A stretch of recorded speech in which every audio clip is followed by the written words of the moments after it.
Peshawar high court نے آج سرکاری مشینری کے سیاسی استعمال پر پابندی عائد کر دی ہے، جس کے بعد حکومت میں بیٹھی سیاسی جماعتیں اپنے جلسوں اور ریلیوں میں سرکاری مشینری کو استعمال نہیں کر پائیں گی۔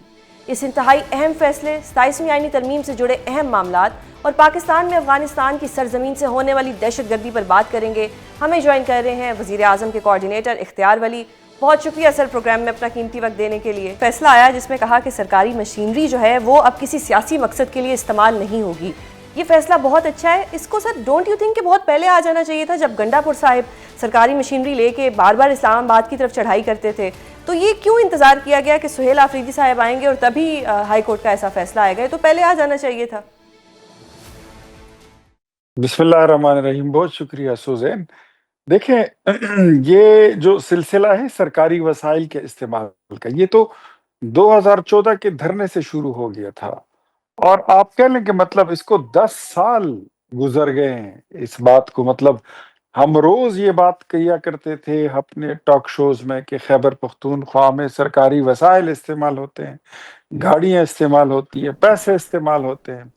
لوگ سمجھتے تھے کہ شاید یہ ہم مذاق کر رہے ہیں یا ہم ویسے ہی تنقید برائے تنقید کر رہے ہیں، لیکن آپ نے دیکھا ہوگا پہلا پرویز خٹک صاحب نے اپنی جب 2014 کا جھرنا تھا تو اس میں ڈیزل کے جنریٹر، اس میں ڈیزل ڈالنا، ٹرانسپورٹ دینا، اس وقت سے یہ سلسلہ شروع ہوا۔ پھر محمود خان جب آئے اور عمران خان حکومت سے وہ فارغ ہو گیا تھا اعتماد کے ذریعے، اس کے بعد پھر جس طریقے سے انہوں نے تو باقاعدہ پھر ویپنائزڈ ہو کر اور وہ پھر مسلح ہو کر انہوں نے چیزوں کو وہ آگے لے گئے، اور پھر جب اس کے بعد علی امین صاحب آ گئے، ماشاءاللہ انہوں نے پھر کوئی کسر نہیں چھوڑی۔ وہ تو ٹیئر گیس شیلز کیا، ٹیئر گیس گنز کیا، ریسکیو کی کرینیں کیا، تو ایمبولینسز کیا، تو ایسکیویٹرز کیا، بہت بڑی بڑی مشینری وہ اٹھا کے اسلام آباد لے آئے۔ اور ابھی تک وہ مشینری جو ہے تو 1 سال ہو گیا ہے، وہ اسلام آباد میں ان کی کنفسکیٹڈ پڑی ہوئی ہے۔ صحیح۔ سرکاری جلسوں میں، ان کے سیاسی جلسوں میں اور ریلیوں میں، اس میں سرکاری ملازمین کی حاضری لیا جایا کرتی تھی۔ آج جس بندے نے یہ پٹیشن کی تھی، میری اس سے تھوڑی دیر پہلے بات ہوئی ہے، تو انہوں نے مطلب اس بات پہ خیبر پختونخوا کا بچہ کنونس ہے کہ پی ٹی آئی کے جلسے میں، ان کی ریلی میں، ان کی ایکٹیویٹیز میں سرکاری ملازمین کو اس بات کا پابند بنایا جاتا ہے کہ آپ کی حاضری جو ہے تو وہاں پر رجسٹر حاضری وہاں پر ہوگا، صحیح۔ وہاں پر آپ نے حاضری لگانی ہے کہ آپ نے جو ایجوکیشن کے کلاس 4 ملازمین ہیں، ٹی ایم اے کے ملازمین ہیں، ایریگیشن کے ہیں، ہیلتھ کے ہیں، پبلک ہیلتھ کے ہیں، ان سب کو یہ حکم ہوتا تھا کہ آپ فوراً جلسہ گاہ پہنچے اور وہاں پر حاضری لگائیں۔ تو سر یہ چیزیں مطلب میں یہاں پہ ایک سوال یہ کرنا چاہوں گی کہ ان کو حکم ہوتا تھا، تو یہ جو قانون نافذ کرنے والے ادارے ہیں یہ تو حکومت کے تابع ہیں اور یہ تو حکومت کے کہنے پہ کام کریں گے۔ آپ کو لگتا ہے کہ وہ یہ جو ایک فیصلہ ہے اس کو امپلیمنٹ کروا سکیں گے؟ کیونکہ کے پی میں حکومت تو ان کی ہے۔ بات آپ کی ٹھیک ہے، لیکن جو پشاور ہائی کورٹ ہے اس کا رول آج بھی وائٹل ہے اور کل بھی رہے گا، امپورٹنٹ رہے گا۔ اس کی وجہ یہ ہے کہ آرڈر تو انہوں نے کر دیا ہے، لیکن اب ایسی کارروائی آج ہی ہوئی ہے، پی ٹی آئی کا آج ایک ریلی ہوئی ہے، اور اس میں گرین نمبر پلیٹس کی جو ڈبل ڈور یہ ویگو ڈالے ہیں وہ آگے ہیں، اور یہ مفلر پہن کے اس پہ کھڑے ہیں، اور پشاور کے جی ٹی روڈ پہ انہوں نے ریلی نکالی ہے۔ اچھا۔ تو اب ایسی ایکٹیویٹیز کو پوائنٹ آؤٹ کرنا پڑے، اور عدالت میں اس پر پٹیشنز کرنی پڑیں گے، پٹیشن کریں گے، عوام کریں گے، لائرز کریں گے، ہم کریں گے، پولیٹیکل پارٹیز کریں گے۔ تو ان کے خلاف اگر توہین عدالت کی ایک ڈر، ایک خوف بھی ہو تو کم از کم ایٹ لیسٹ چیزوں جو ہے وہ بہتر ہو جائیں گی۔ صحیح سر۔ لیکن اس میں کوئی حقیقت وہ نہیں ہے کہ مطلب انہوں نے جو ہے تو یہ مس کوئی ان یوز آف کی پاور کی انہوں نے جو کوشش کی جلسے، ہے بقول آپ کے۔ مس یوز آف اتھارٹی وغیرہ سر اب 27ویں ترمیم پہ بات اگر میں کروں تو اس میں آئینی عدالت کا قیام آج ہو گیا ہے۔ آپ کس طرح سے دیکھتے ہیں کہ آئینی عدالت پاکستان کے لیے کتنی ضروری تھی؟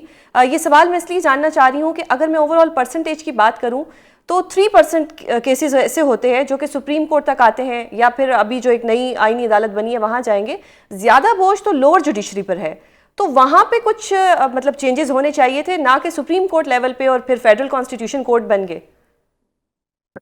اب وہ بھی کریں گے، ساتھ ساتھ وہ بھی ہوگا، جو لوور جوڈیشری ہے اس کا بوجھ بھی ہلکا کریں گے. تبھی ہم نے سجیسٹ کیا تھا کہ جو اپنا یہ میجسٹریسی نظام ہے اگر وہ بحال ہو جائے تو لوور جوڈیشری پر ہمارا جو بوجھ ہے وہ کم ہو جائے گا، اور صحیح. اس طریقے سے جو آپ کا بیک لاگ ہے وہ بھی ٹھیک ہو جائے گا، کافی حد تک بہتر ہو جائے گا. You know very well since you are a very good liar as well سوزین تھینک یو جہان، سر. آپ کو پتا ہے کہ مطلب thousands of cases they are pending for but sir justice. As a وہ لائر اف آئی وہ want to وہ وہ آسک اے چیزیں کوشچن کہ اب یہ سب ججز تو آئیں گے، اچھی بات ہے، انصاف جلدی ملے گا، بہت جلدی ملے گا، لیکن یہ ان کی جو تنخواہیں ہوتی ہیں، ان کے پرکس اینڈ پریویلیجز ہوتے ہیں، ان کے جو کورٹس میں کلرکس ہوتے ہیں، اوور آل یہ تو بہت زیادہ بجٹ بن جائے گا سر. اور یہ کیا ایک عام آدمی کی جیب سے جائے گا، ہمارے ٹیکسز میں سے جائے گا؟